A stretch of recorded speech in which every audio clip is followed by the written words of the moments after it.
प्रिय भक्तगण, आज हम आपको एक कथा का श्रवण करा रहे हूं जो सुनने मात्र से आपके जीवन में सुख, संपत्ति और धन की वर्षा होगी। तो चलिए कथा को प्रारंभ करते हैं। आपके बुरे कर्म कभी भी पीछा नहीं छोड़ती, चाहे आप कितनी भी कोशिश अथवा प्रयास कर लेना, क्योंकि दोस्तों यही विधि का विधान है। बस से जिसने भी ईश्वर के विधान व नियम को बदलने की अथवा मिटाने की कोशिश की है वह खुद मिट गया। या तो दोस्तों इस कहानी में कुछ ऐसा ही हुआ है जो आपके लिए जानना बहुत ही जरूरी है। मित्रों, यह कहानी दो बहनों की है।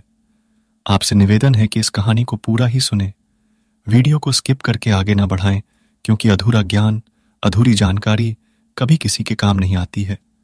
इसलिए आप इस कहानी को पूरा ही सुनना ना, और कहानी में आप इतने खो जाएं उससे पहले आपसे निवेदन है कि आप हमारे चैनल को भी सब्सक्राइब कर लें। बेल आइकन घंटी को भी दबाना ना भूलें, क्योंकि आपका एक सब्सक्राइब करना हमारे लिए बहुत महत्व रखता है।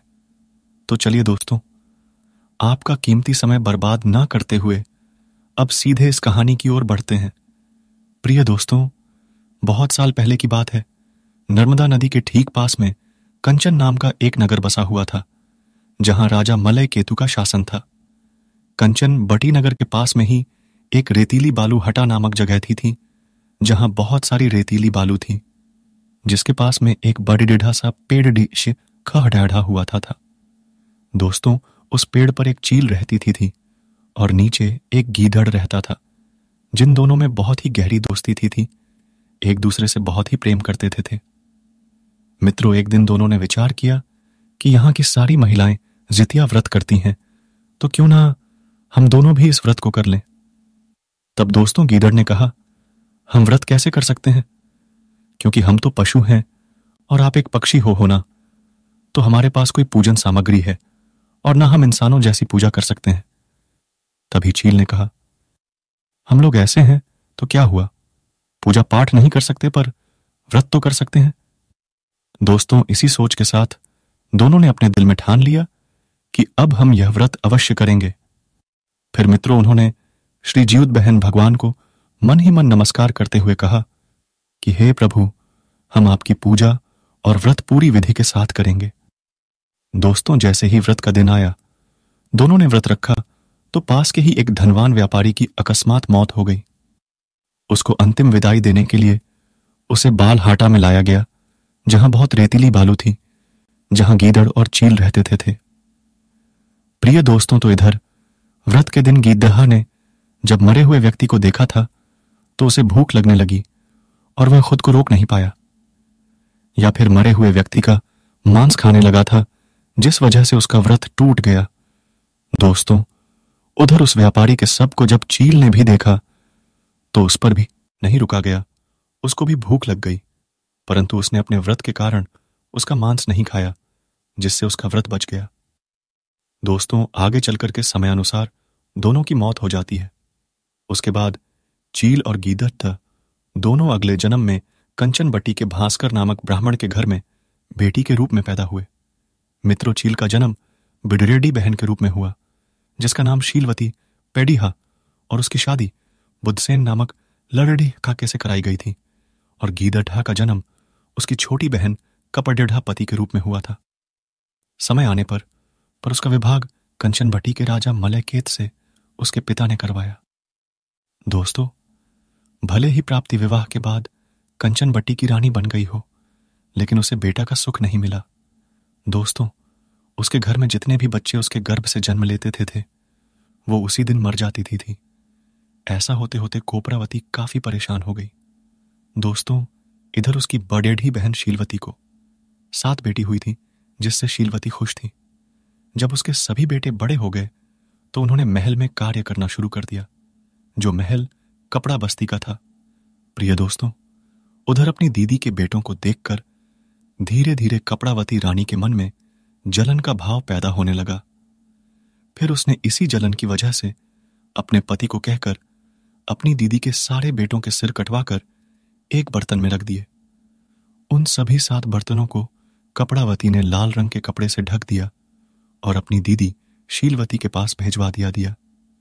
दोस्तों, भगवान ज्योति बहन भी यह सब देख रहे थे उन्होंने रास्ते में ही सभी 7 भाइयों के सिर जोड़ दिए और अमृत पिलाकर जिंदा कर दिया। फिर सभी भाई अपने घर चली गई और उन बर्तनों में भगवान की कृपा से फल भर गई। मित्रों, उधर कोपरामती अपने दीदी के घर से शोक समाचार मिलने के इंतजार में बैठी हुई थी। इधर जब कोई संदेश नहीं आया तो वह खुद ही शीलवती के घर चली गई। वहां उसने अपनी दीदी के सारे बेटों को देखा तो वह हैरान हो गई। बहुत देर तक अपने कुकृत्य कार्य के बारे में याद कर सोच में डूब गई। मैंने इतना बड़ा अपराध कर दिया या उसका कोई हमको फायदा नहीं हुआ, और यह तो जीवित है। फिर उसने बहन शीलवती को अपनी हरकत के बारे में सब कुछ दोस्तों बता दिया। उसने कहा कि किस तरह से उसने बर्तनों में उसके बेटों के सिर काटकर डाल दिए थे, और दोस्तों, मैं जोर जोर से रोने लगी। तभी शीलवती को अपने पिछले जन्म के बारे में सब कुछ याद आ गया था। भाई अपनी छोटी बहन को उसी पेड़ के पास लेकर गई जहां वह दोनों पिछले जन्म में रहा करती थी। फिर उसने कोपरावती को पिछले जन्म में रखे जितिया व्रत की पूरी कहानी सुनाई। यह सब जानते ही कोपरावती ने उसी वक्त दम तोड़ दिया, यानी खत्म हो गई। उधर राजा को तुरंत शीलवती ने इस बात की जानकारी भिजवाई। अपनी पत्नी के बारे में दुख भरा समाचार मिलते ही राजा वहां पहुंचे और कोपरावती को उसी पेड़ के नीचे अंतिम विदाई दी, जहां वह पूर्व जन्म में जिस वृक्ष के पास में वो लोग रहते थे। तो दोस्तों, ये थी कहानी 2 बहनों की, कोपरापति और शीलवती की। ये पूर्व जन्म में एक चील था और एक गीदड़ था, और इन दोनों के लिए अगला जन्म सगी बहन के रूप में मिला। एक का नाम शीलवती पड़ा और दूसरे का नाम कोपरावती पड़ा। इस तरह से कोपरावती ने इतना बड़ा कुकृत्य किया, कितना गलत काम किया, जो उसके 7 बेटों को मरवा दिया जो उसकी बड़ी बहन के बेटा थे। और उसके बाद में जब हकीकत का पता चला तो उसने दम को तोड़ दिया। तो दोस्तों, ये कहानी जो है ये सिखाती है कि बुरे कर्म कभी भी इंसान का पीछा नहीं छोड़ती। गलत कामों की सजा को भोगना ही पड़ता है, क्योंकि दोस्तों, आजकल जो इंसान गलत कार्य करते हैं वो ये नहीं जानते कि इसका परिणाम हमको ही भुगतना पड़ेगा। वो सोचते हैं कि ऐसा कुछ नहीं है, लेकिन दोस्तों कहते हैं कि विधि का विधान तो यही है कि कर्मा लौट करके आता है, और हमारे बुरे कर्म हमारा कभी पीछा नहीं छोड़ते हैं और उनका परिणाम हमको ही भुगतना पड़ता है। लेकिन दोस्तों, कुछ लोग जानते हुए भी गलत काम करते हैं, जिसकी सजा उनके लिए बहुत कठिन उठानी पड़ती है, क्योंकि दोस्तों कहते हैं कि जानबूझ संग्रह कर ही, और कहा महासुख के नाम रही ही।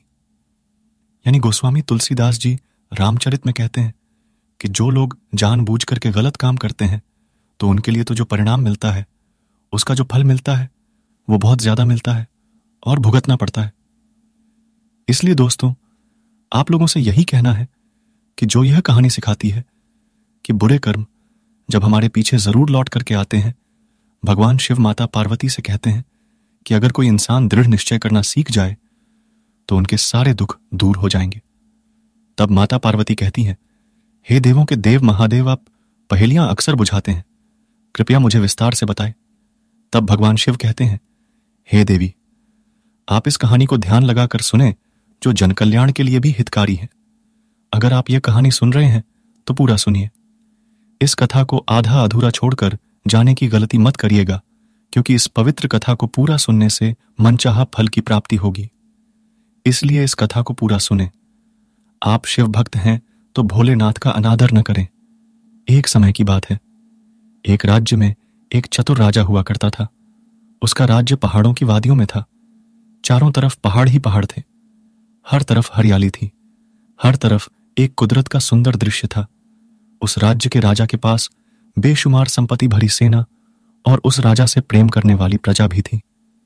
वह राजा अपनी प्रजा का ध्यान बड़ी ही ईमानदारी और प्रेम से पूर्वक रखता था।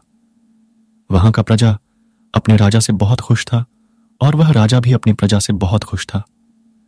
राजा को किसी प्रकार की कोई चिंता नहीं थी। उसे चिंता थी तो बस एक बात की। राजा को अपनी इकलौती लड़की के लिए एक योग्य राजकुमार की तलाश थी, जो राजकुमारी के लायक हो, जो राजकुमारी से शादी कर सके और भविष्य में उस राजा का राज्य को संभाल सके। राजा बहुत चतुर और होशियार था और वह जानता था कि वह किस तरह से अपनी पुत्री के लिए एक सही वर तलाश कर सकता है। उसने अपने मंत्री को आज्ञा दी और कहा, मंत्री जी जाइए और पूरे राज्य में यह ऐलान करवा दीजिए कि राज्य में एक प्रतियोगिता का आयोजन किया जा रहा है। जो भी व्यक्ति इस प्रतियोगिता में जीतेगा वही हमारी पुत्री से विवाह करेगा। वही हमारी पुत्री के लिए योग्य वर होगा जो हमारी पुत्री से शादी करेगा, और आगे चलकर भविष्य में वह इस राज्य का राज्य भार उसको दे दिया जाएगा। राजा द्वारा की गई इस घोषणा को सुनकर हर एक युवक बहुत प्रसन्न हुआ। उनकी आंखों में एक अजीब सी चमक आ गई। हर कोई क्यों यही बात सोच रहा था कि यदि मैं इस प्रतियोगिता को जीत जाता हूं तो वह सुंदर राजकुमारी मेरी होगी। मैं उससे विवाह कर पाऊंगा और यह राज्य मेरा होगा। परंतु प्रतियोगिता की क्या शर्तें थीं, क्या नियम थे, यह किसी को पता नहीं था। यह सारी बातें गुप्त रखी गई थीं। यह सारी बातें केवल राजा और उनके मंत्री को ही पता थीं। आखिर प्रतियोगिता में क्या होने वाला है? राजकुमार की तलाश थी, जो राजकुमारी के लायक हो, जो राजकुमारी से शादी कर सके और भविष्य में उस राजा का राज्य को संभाल सके। राजा बहुत चतुर और होशियार था और वह जानता था कि वह किस तरह से अपनी पुत्री के लिए एक सही वर तलाश कर सकता है। उसने अपने मंत्री को आज्ञा दी और कहा, मंत्री जी जाइए और पूरे राज्य में यह ऐलान करवा दीजिए कि राज्य में एक प्रतियोगिता का आयोजन किया जा रहा है। जो भी व्यक्ति इस प्रतियोगिता में जीतेगा वही हमारी पुत्री से विवाह करेगा। वही हमारी पुत्री के लिए योग्य वर होगा जो हमारी पुत्री से शादी करेगा, और आगे चलकर भविष्य में वह इस राज्य का राज्यभार उसको दे दिया जाएगा। राजा द्वारा की गई इस घोषणा को सुनकर हर एक युवक बहुत प्रसन्न हुआ। उनकी आंखों में एक अजीब सी चमक आ गई। हर कोई क्यों यही बात सोच रहा था कि यदि मैं इस प्रतियोगिता को जीत जाता हूं तो वह सुंदर राजकुमारी मेरी होगी। मैं उससे विवाह कर पाऊंगा और यह राज्य मेरा होगा। परंतु प्रतियोगिता की क्या शर्तें थीं, क्या नियम थे, यह किसी को पता नहीं था। यह सारी बातें गुप्त रखी गई थीं। यह सारी बातें केवल राजा और उनके मंत्री को ही पता थीं। आखिर प्रतियोगिता में क्या होने वाला है? फिर चौथा युवा कहता है, यह तो असंभव है। ऐसा हो ही नहीं सकता कि कोई 100 किलो वजन का कवच पहनकर 1000 सीढ़ियां चढ़ जाए। यह तो नामुमकिन है। इतना कहकर कई सारे नौजवान युवक वहां से वापस लौट गए। लेकिन कुछ नौजवान युवक और कुछ राजकुमार जो वहां पर उपस्थित थे, उन्होंने इस चुनौती को स्वीकार किया। अब कुल मिलाकर केवल 20 लोग ही बचे थे। सभी ने 100 किलो का वजन वाला कवच पहना और वे 1000 सीढ़ियां चढ़ने के लिए तैयार हो गए। सभी लोग अंदर से बहुत घबराए हुए थे। यदि हम ऊपर से गिर गए तो हमारा क्या होगा? हर कोई अंदर से बहुत डरा हुआ था, बहुत चिंतित था। लेकिन जैसे तैसे उन सभी ने हिम्मत बांधी और वे इस प्रतियोगिता को शुरू करते। वे सभी सीढ़ी चढ़ना शुरू करते हैं। इतना भारी कवच पहनकर 10 सीढ़ियां चढ़ना भी बहुत मुश्किल हो रहा था। और तभी 20 नौजवानों में से एक नौजवान अपनी हिम्मत दिखाता हुआ तेजी से उन सीढ़ियों को चढ़ता हुआ चला जाता है। उसे देखकर मानो ऐसा लगता है कि यही वह नौजवान है जो 1000 सीढ़ियों को पार कर लेगा, और यही वह नौजवान है जो राजकुमारी से विवाह करेगा। देखते ही देखते वह 200 सीढ़ियां चढ़कर पार कर लेता है, जहां पर पहला पड़ाव आता है। और इस पड़ाव पर एक छोटा सा हवादार कमरा बना हुआ था, जहां पर कोई भी विश्राम कर सकता है। इसलिए नौजवान युवक ने वह अपना 100 किलो वजन वाला कवच उतारकर कुछ देर के लिए वहां पर विश्राम करता है, थोड़ी सांस लेता है। लेकिन जब उसकी नजर ऊपर की ओर गई तो उसने देखा कि मंदिर तो कहीं नजर ही नहीं आ रहा था। यह देखकर वह बहुत घबरा गया। उसने सोचा कि केवल 200 सीढ़ियां चढ़ने के बाद पूरा बदन टूटा जा रहा है। मानो ऐसा लग रहा है कि किसी ने बहुत जोर का शरीर पर प्रहार किया हो। अब तो मेरी हिम्मत भी नहीं हो रही कि मैं यह कवच पहनूं और आगे बढ़ूं। तो मन ही मन यह सोच रहा था कि आगे क्या होगा। और भी तो कई नौजवान हैं जो मुझसे कहीं बलवान हैं, जो मुझसे कहीं ज्यादा शक्तिशाली है, और वह सब बड़े शूरवीर राजकुमार भी हैं। क्या मैं उनसे जीत पाऊंगा? यह सोचकर वह युवक खुद पर ही संदेह करने लगा था। तभी उसकी नजर उस पहाड़ पर जाने और आने वाली एक लिफ्ट पर पड़ी। वह लिफ्ट लोगों को ऊपर से नीचे की ओर ला रही थी। वह युवक मन में सोच रहा था कि उस लिफ्ट में तो बहुत अच्छी और ठंडी हवा आ रही होगी और वहां पर बहुत आराम भी मिलेगा। यह सोचकर वह जाकर उस लिफ्ट में बैठ गया और कुछ देर बाद जब अपने ख्याल से बाहर आया तो उसने पाया कि वह नीचे आ चुका था। तब वह मन ही मन खुद को कोसने लगा। वह सोचने, मैं तो सभी से आगे था, अभी तो सब बहुत पीछे थे और मैं तो करीब 200 सीढ़ियां चढ़ चुका था। अब युवक खुद को मन ही मन कोस रहा था।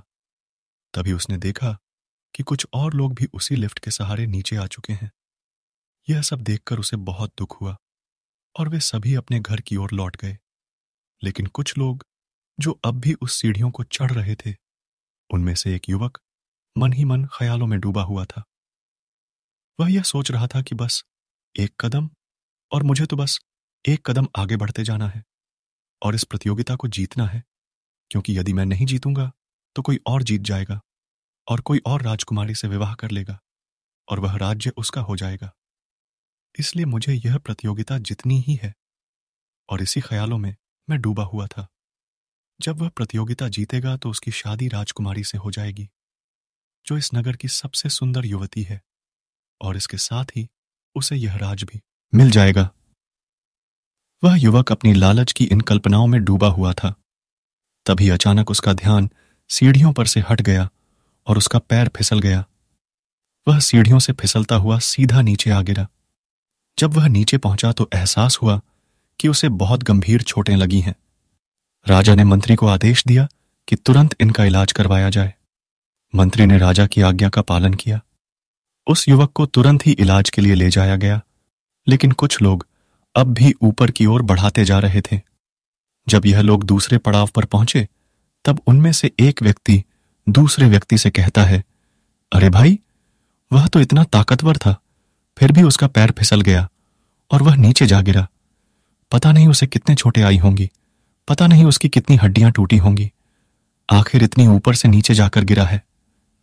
यह सोचकर वह व्यक्ति बहुत घबरा चुका था। वह मन ही मन डरने लगा था। वह यह सोच रहा था कि यह प्रतियोगिता तो बहुत खतरनाक है, इसमें तो जान का भी खतरा हो सकता है, और जब जान बचेगी तब तो हम राजकुमार से शादी करेंगे।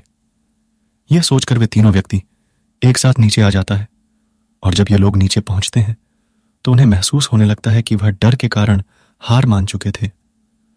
उन्होंने अपना फैसला बदल लिया था, जिस कारण उन्हें अफसोस होने लगा। वे खुद को मन ही मन कोसने लगे, लेकिन वह दूसरों के सामने अपने आप को नीचा नहीं दिखाना चाहते थे। जब यह लोग नीचे पहुंचे तो उनसे उनके नीचे आने का कारण पूछा गया, तो एक युवक ने बहाने बनाते हुए कहा, सीढ़ियों में बहुत ही फिसलन है, यदि हम गिर जाते तो हमारी हड्डियां टूट जाती और हो सकता है कि हम अपाहिज हो जाते, और यदि हम अपाहिज हो जाएंगे तो राजकुमारी कुछ हो रही है, हमें कोई भी युवती नहीं मिलेगी, हमारी कभी शादी तक नहीं हो पाएगी, हमारा तो पूरा जीवन नरक बन जाता। और जो बाकी लड़के उस युवा के साथ वापस लौटे थे, उन्होंने भी कुछ ऐसा ही बहाना बनाकर अपनी बात को रख दी। अब इस प्रतियोगिता में केवल 2 ही युवा बचे थे, और वे दोनों लगातार पहाड़ों को चढ़ते जा रहे थे। जब वे दोनों युवा ऊपर पहुंचे तो उन्हें एहसास हुआ कि यहां का मौसम बहुत सुहाना है। हर तरफ शांति है, हर तरफ ठंडी हवा बह रही है, हर तरफ का नजारा बहुत आनंददायी है। इतनी ऊंचाई पर जो हमें आनंद मिल रहा है वह नीचे नहीं था। तभी दोनों ने मन ही मन यह महसूस किया कि यदि हम इन ऊंचाइयों तक नहीं पहुंच पाते तो हम वर्तमान में इस पल का, इस समय का आनंद नहीं ले पाते। मजा तो वर्तमान में कुछ कर दिखाने का है, और आज तो हम में से कोई ना कोई अवश्य ही इस प्रतियोगिता को जीत कर ही रहेगा। यह सोचकर दोनों मन ही मन बहुत प्रसन्न थे। तभी उनमें से जो सबसे शक्तिशाली युवा था, जो सबसे ताकतवर था, उसने अपनी शक्ति का इस्तेमाल किया और वह सीढ़ियों को और भी तेजी से बढ़ता चला गया। तभी अचानक उसके घुटनों में असहनीय दर्द महसूस हुआ। वह तुरंत ही अपने घुटनों को पकड़कर सीढ़ी पर वहीं बैठ गया। उसे घुटनों में बहुत तेज दर्द हो रहा था और वह दर्द के मारे कराह रहा था। वह उस दर्द को बर्दाश्त नहीं कर पा रहा था। तभी उसके मन में एक विचार उत्पन्न हुआ। वह सोचने लगा कि मेरी तो किस्मत ही खराब है। आज जब मैं अपने लक्ष्य के इतने करीब था, तभी मेरे घुटनों में दर्द होने लगा और उसके मन में ऐसे कई सारे प्रश्न उठने लगे। वह तुरंत यह भी सोचने लगा कि मैं तो एक साधारण सा युवक हूं। जो राजकुमार यहां पर आए थे, वे सभी तो वापस लौट गए। मैं तो इस नगर के छोटे से किसान का बेटा हूं। यदि मैं इस प्रतियोगिता को जीत भी जाता हूं, तो क्या राजकुमारी मुझे पसंद करेंगी? क्या वह मुझसे विवाह करना पसंद करेंगी? यदि उन्होंने इनकार कर दिया, तो मैं तो बस बेवकूफ बन जाऊंगा। मुझे लगता है कि मेरी किस्मत में राजकुमारी नहीं है। यह सोचकर वह युवक वहीं पर बैठा रह गया और दर्द से कराहता रह गया। तभी जो युवक पीछे रह गया था, जो बहुत ही साधारण सा था, वह उससे आगे बढ़ गया। बार बार केवल उस मंदिर की तरफ देखता रहा और अपना एक एक कदम आगे बढ़ाता रहा। वह दिखने में तो वह साधारण सा था, लेकिन उसकी तीव्र इच्छा शक्ति औरों से कहीं ज्यादा प्रबल थी। वह खुद को हौसला देता रहा कि बस एक कदम और बस एक कदम और इस तरह से वह आगे की ओर बढ़ता जा रहा था। उसने खुद पर थोड़ा भी शक नहीं किया। उसके मन में तो राजकुमारी का ख्याल तक नहीं था और न ही उसे राजपाट की लालसा थी। वह तो बस इस प्रतियोगिता को जीतना चाहता था और अपने आप से बस यही कह रहा था कि मुझे एक कदम और आगे बढ़ाना है, मुझे एक कदम और आगे बढ़ाना है। और इसी प्रकार एक एक कदम और आगे बढ़ता हुआ चला गया। यह सब देखकर सभी बड़े आश्चर्यचकित थे कि आखिर यह साधारण सा दिखने वाला व्यक्ति आखिर इतना शक्तिशाली कैसे हो सकता है। और तभी वह दूसरे पड़ाव पर आ पहुंचा और अब ऊपर जाने के लिए केवल 400 सीढ़ियां ही बची थीं। उसने वहां पर कुछ देर विश्राम किया और फिर उसने आगे का सफर तय करना शुरू किया। जैसे ही वह आगे बढ़ने लगा, पहली सीढ़ी पर कदम रखते ही उसे अपना कवच हल्का महसूस होने लगा। उसे लगा कि शायद यह कोई भ्रम है। ऐसा कैसे हो सकता है कि कोई 100 किलो का वजन है, लेकिन मुझे यह हल्का क्यों महसूस हो रहा है? वह बड़ा अचंभित था तो बहुत आश्चर्यचकित था, लेकिन उसने हार नहीं मानी। वह अगला कदम बढ़ाता रहा और अगले कदम के साथ उसका कवच उसे और हल्का महसूस होने लगा था, मानो जैसे उसके कवच को कोई ऊपर की ओर खींच रहा हो। जैसे जैसे वह आगे बढ़ता जा रहा था, वह कवच उसे और भी हल्का महसूस होता जा रहा था। देखते ही देखते वह अपने आप को और भी फुर्तीला महसूस करने लगा था। वह अपने आप को और भी शक्तिशाली महसूस करने लगा था और धीरे धीरे एक एक कदम बढ़ाते हुए 1000 सीढ़ियों को पार कर गया और उसने इस प्रतियोगिता को भी जीत लिया। राजा यह देखकर बहुत प्रसन्न हुए। उस युवा की चतुराई आखिर काम कर गई। राजा ने उस युवक को तिलक किया और उसे विजेता घोषित किया। लेकिन उस युवा के मन में एक प्रश्न था और वह यह था कि आखिर 400 सीढ़ियों के दौरान उसका 100 किलो वाला कवच इतना हल्का कैसे हो गया। वह किसी तरह से हिम्मत जुटाकर राजा से कहता है, हे राजन, मेरे मन में एक प्रश्न है। यदि आपकी आज्ञा हो तो मैं इसका जवाब जानना चाहता हूं। राजा ने कहा, पूछो, तुम्हारे मन में क्या प्रश्न है? इस पर वह युवक कहता है, हे राजन, जब मैं शुरू से लेकर 400 सीढ़ियां तक चढ़ा, तब तक मुझे यह कवच बहुत वजनदार लग रहा था। ऐसा लग रहा था कि मानो अब मैं इस कवच को 1 मिनट भी और ना उठा पाऊंगा। लेकिन जैसे ही मैंने 400 सीढ़ियों के बाद अपना पहला कदम बढ़ाया, मुझे यह कवच हल्का महसूस होने लगा और जैसे जैसे मैं आगे बढ़ता गया, जैसे जैसे मैं और सीढ़ियां चढ़ता गया, कवच और भी हल्का होता जा रहा था। इसके पीछे का क्या कारण? तभी वह राजा कहता है, हमने 400 सीढ़ियों के बाद एक बड़ा सा चुंबक लगा रखा है जो इस कवच को अपनी ओर खींचता है। उसी कारणवश यह कवच तुम्हें हल्का महसूस होने लगा था। इस पर वह युवक राजा से कहता है, किंतु हे राजन, आपने ऐसा क्यों किया? आखिर इसके पीछे का क्या कारण है? तभी राजा उस युवा से कहता है, इस प्रश्न का उत्तर तो मेरे गुरु ही दे सकते हैं, हमें उन्हीं के पास चलना चाहिए। इतना कहकर वह राजा उस युवक को लेकर अपने गुरु के आश्रम पहुंचता है। उन्हें प्रणाम करके उनसे कहता है, हे गुरुवर, यह युवक यह जानना चाहता है, आखिर हमने 400 सीढ़ी के बाद वह चुंबक क्यों रखा था? तभी वह गुरुवर मुस्कुराने लगे और उस युवक को उत्तर देते हुए कहते हैं, 400 सीढ़ियों में साहस और शक्ति की परीक्षा थी, जिसमें अधिकांश लोग असफल रहे और वहीं पर बाकी बची हुई। दृढ़ निश्चय की परीक्षा थी, जिसमें तुम सफल हुए क्योंकि एक व्यक्ति को सब कुछ सिखाया जा सकता है। राज्य करने के लिए, समझदारी लड़ने के लिए अच्छी रणनीतियां, एक वफादार मंत्री और सेनापति भी दिए जा सकते हैं, लेकिन खुद पर विश्वास करना और स्वयं की योग्यता पर शक न करना, यह हमें स्वयं ही सीखना पड़ता है। और जैसा कि राजा को ऐसे ही किसी व्यक्ति की तलाश थी जो दृढ़ निश्चय करना जानता हो, समस्या को देखकर जो कमजोर न पड़ता हो और जो दूसरों की शिकायत न करता हो, क्योंकि जो खुद पर शक नहीं करता है, ऐसा व्यक्ति अपने जीवन में कभी हार नहीं मानता। वह जीवन में सभी ऊंचाइयों की ओर बढ़ता ही चला जाता है। उसके सामने चाहे कैसी भी परिस्थितियां क्यों ना आ जाए, वह उन परिस्थितियों को डटकर सामना करता है और अपनी मंजिल को पाकर ही दम लेता है। हमारे जीवन में कुछ ऐसा ही होता है। परेशानियां और कठिन समय से हम जीवन में हार मान लेते हैं और हम उन परिस्थितियों के आगे घुटने टेक देते हैं, जबकि हमें उनसे डटकर लड़ना चाहिए, उनका सामना करना चाहिए और अपने दृढ़ निश्चय के साथ आगे बढ़ते रहना चाहिए, क्योंकि हमारे जीवन में आने वाली परेशानियां कठिन समय का भार हैं और चुंबक आपकी समझदारी, आपके अनुभव हैं। और जब हम दृढ़ निश्चय करके अपने मन की सारी कमजोरियों को, सभी शंकाओं को त्याग देते हैं, तब हम खुद पर शक करना बंद कर देते हैं और तब हम खुद को हल्का महसूस करने लगते हैं और अपने आप को सफलता की ओर आगे बढ़ने लगते हैं और धीरे धीरे हम सफलता को पा लेते हैं। तुमने यह तो जरूर सीख लिया होगा कि सब कुछ सीखा जा सकता है, लेकिन दृढ़ निश्चय करना, यह हमें खुद के अनुभवों से ही सीखना होता है, क्योंकि दृढ़ निश्चय ही वह हथियार है जिसे आप अपने जीवन में आने वाली सभी परिस्थिति का सामना डटकर कर सकते हैं, जिस कारण परिस्थितियां आपका कभी कुछ नहीं बिगाड़ पाती हैं और आप अपने लक्ष्य की ओर आगे बढ़ते चले जाते हैं और एक दिन आप अपने लक्ष्य को हासिल भी कर लेते हो। इतना कहकर भगवान शिव इस कहानी को समाप्त करते हैं। इस वीडियो को बोलते समय कोई त्रुटि हो तो मैं क्षमा चाहती हूं। उम्मीद है आप सभी को यह वीडियो अच्छी लगी होगी।